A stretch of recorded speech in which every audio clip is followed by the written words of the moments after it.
As an American Jew, how can you continue to condone the actions of the Israeli government, condoned by the U.S. government, in the Gaza Strip, where over 40,000 people have died, including Palestinians and Israelis, and large numbers of children and civilians? How can you continue to condone those actions? Okay, hold on. I want to correct you. I don't just condone the actions of the Israeli Defense Force and the Israeli government. In this video clip, we have someone who, I don't know, college student presumably, but it's someone who's showing up at one of these college talks, it seems, that Ben Shapiro is doing, and challenges him in the Q&A at the end. I mean, the challenges aren't very strong, but let's have a listen. I mean, again, like is so often the case, he says things as though they're convincing without realizing that what he's saying actually doesn't even make sense. And as he usually does, Ben Shapiro's responses are impeccable. They put the argument exactly where it belongs, which is straight in the trash very clearly. I mean, you know, love or hate Ben's opinions and positions, I don't think you can argue with the fact that he's very good at what he does. And so let's have a listen. As an American Jew, how can you continue to condone the actions of the Israeli government, condoned by the U.S. government, in the Gaza Strip, where over 40,000 people have died, including Palestinians and Israelis, and large numbers of children and civilians? How can you continue to condone those actions? Okay, hold on. I want to correct you. I don't just condone the actions of the Israeli Defense Force and the Israeli government. I celebrate and laud them.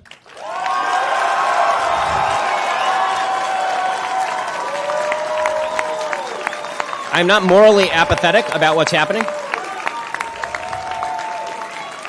On October 7th, Hamas launched the most deadly war on Jews since the Holocaust. They killed 1,200 innocent people. They took 250 hostages. 100 of them are still being held hostage. I know members of families of hostages who are still being held, American citizens.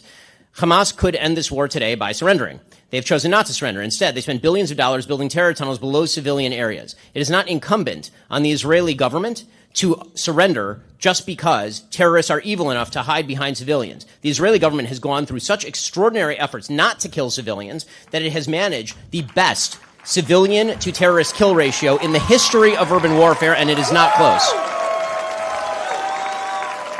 I personally know soldiers who have gone door to door in the Gaza Strip who have risked their own lives to prevent civilian death. Israel has complete and utter air superiority over the Gaza Strip. Turns out that Hamas doesn't have an air force. They just had a series of tunnels where they hid all their leadership while their people suffered after their people voted for them, and then they effectively established a dictatorship over the course of the last 20 years. Israel, with their complete air superiority, certainly would have had the ability to commit full-scale human atrocities had they wanted to. They have complete air superiority. They could have used F-35s and simply turned the place into a parking lot. They did not, in fact, do that. They moved vast scales of population. In fact, believe it or not, there have been more births in the Gaza Strip since the beginning of this war than there have been deaths in the Gaza Strip from the war itself. That is a very poor way to conduct a genocide. Israel is being more meticulous in the conduct of this war than any army in human history, and certainly than the United States Army in its vast role in the history of urban combat. That is uncontested. What is Israel supposed to do? Simply say that you get to play tag, you take Israeli citizens, you kill 1,200 people, you hide behind a baby, you hide behind a civilian, and now Israel has to preemptively surrender? That is a great way to make sure that terrorists always win. What Israel has done ought to be celebrated by the Western world, because they've demonstrated that if terrorists decide to launch a war they cannot win, they will be eviscerated from the face of the earth as they ought to be. Okay, so, I mean, first of all, I love the way that this, not really love, but, you know, the way that this student, presumably, words his question that he's asking Ben. He's like packed in as many things as he wants to get in the statement he's saying, knowing that it's going to be recorded and it's probably going to go around online. Because what does the condoned by the US government have to do with his question to Ben? Half of the question there was just packing in statements that he wanted to make on camera clearly. But, you know, as an American Jew, this is like so cringe. So cringe. As an American Jew, therefore what? Therefore, because he's Jewish, he has a responsibility to what? To do what you want, or to say what you want him to say, or to agree with you? This idea that people are entitled to have you have an opinion based on your religion or ethnicity or race or whatever it is. As an American Jew, how dare you say this? And maybe because I'm a person, an individual, I have a different opinion to you. It's so... It's not even childish, honestly. It's worse than that. I think it's malicious. At least the people who start the trend are people, it's mostly politicians who want to take advantage of people and say, well, as a member of this and this race, or if you belong, in this and this ghetto, or you're part of this and this ethnicity, well, you have to vote this way and you have to have this opinion, as though the politician is entitled to have people vote for them or have a certain opinion because of their color of their skin or their ethnicity or their religion. It's so gross and disgusting, aside from absurd. So that's, first of all, the whole, premise that as an American Jew, how dare you condone? Why not, first of all? And then, Ben's response, without getting into that whole part of it, his response, is, again, it's perfect. He says, I don't just condone it. I allowed it. I celebrate it. Because the whole premise of the question is not only false, it's the diametric opposite of the truth. Israel is not doing something that needs to be, even if you disagree and you think that Israel should be doing better, which itself is clearly an outcome of, at best, being uninformed, because the civilian to combatant ratio of deaths is a world record for how low it is, especially for urban warfare, and especially for this, which is the most extreme and difficult urban warfare ever, with Hamas intentionally using civilians as human shields. So to claim that it's expected Israel has a responsibility to do better than they're doing in the civilian to combatant ratio is ridiculous and is just simply false, patently false. That's first of all. But then Ben says, and so he says, no, I celebrate what they're doing. They're doing exactly the right thing.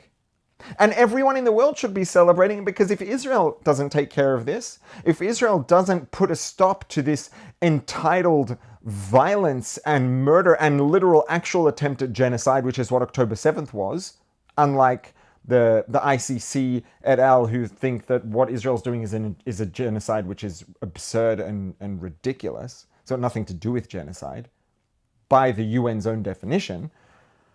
But if Israel doesn't take care of this, it spreads. I mean, it already has spread. This issue already is a worldwide issue, a global issue.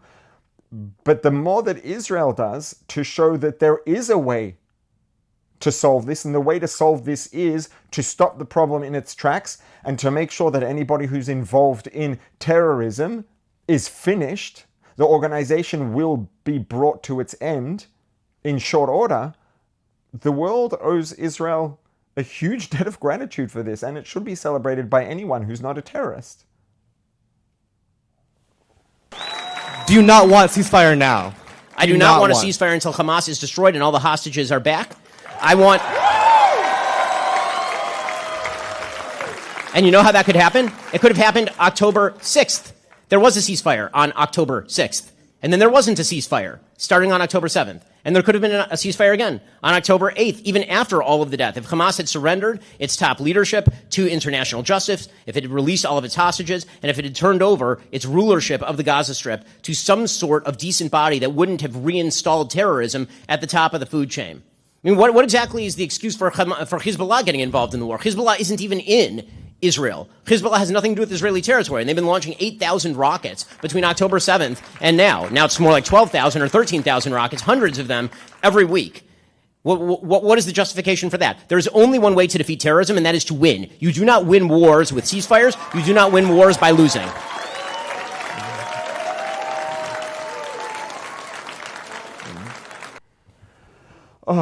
Do you not want a ceasefire now? It's another one that I love. Do you not want a ceasefire? The way it's worded as though it's a given. Like, really? You don't want a ceasefire? How could you not want a ceasefire? What's wrong with you? It's just a word. The ceasefire, if you don't explain, he hasn't made any case for why a ceasefire is a good idea. It's just made a statement or a demand based on the fact that there's a term in their ceasefire that sounds nice, without elaborating on any of the specifics of why a ceasefire would be beneficial to anybody, because it wouldn't be.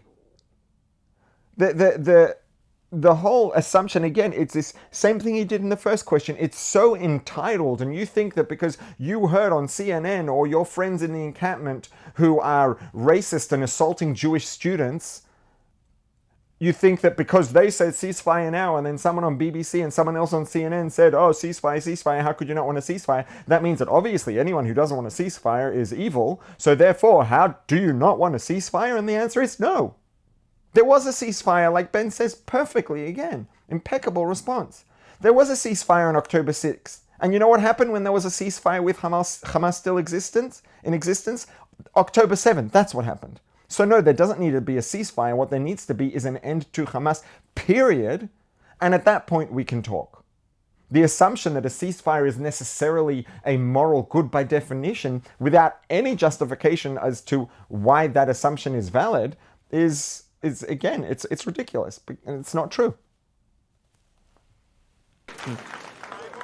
In your speech, you mentioned that there are scavengers who like to tear down and there are lions who like to build up. Are there not some institutions we ought to tear down in society, potentially like the Israeli Defense Force?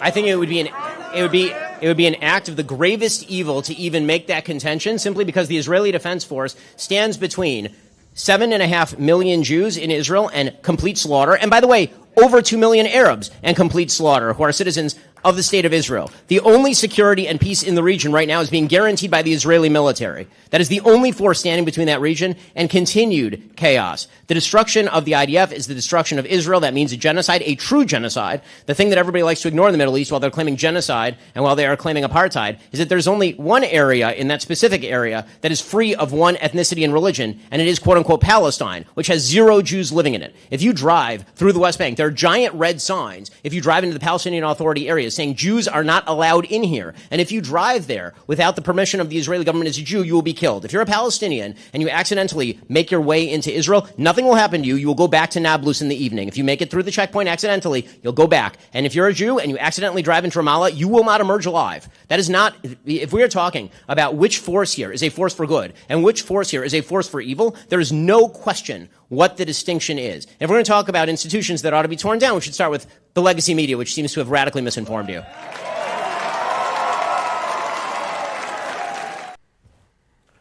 Again, same thing. He's grandstanding and trying to make a statement for the camera rather than ask a question. He said, well, he suggests with all these organizations you talked about tearing things down, shouldn't we tear down the IDF? Aren't there things we need to tear down like the IDF? I mean, clearly he had prepared this. He had prepared it as a statement. He wasn't coming to hear Ben's opinion or response to it, because everything Ben had already said previously already effectively responded to and answered what he's saying. He's suggesting that the IDF should be torn down. It's ridiculous. He's coming to grandstand for the camera, which he's doing. Okay, if that's his objective, he's doing it. Fine, good for him.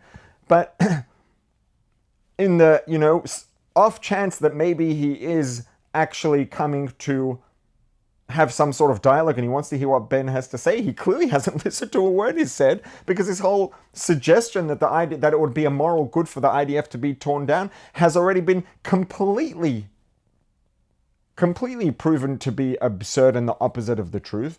The fact that the IDF has done a inarguably morally superior job of what they unfortunately have to be doing now, incomparably morally superior job to anything any other army has ever done in the past, and it's more difficult than any other army has ever done in the past. And to then, after all that, come and say, well, shouldn't they be torn down? No, they shouldn't be torn down. And again, Ben's response is immaculate. And again, this student's questions and suggestions are absurd and, honestly, at best, misinformed or ignorant. Sorry, they just are.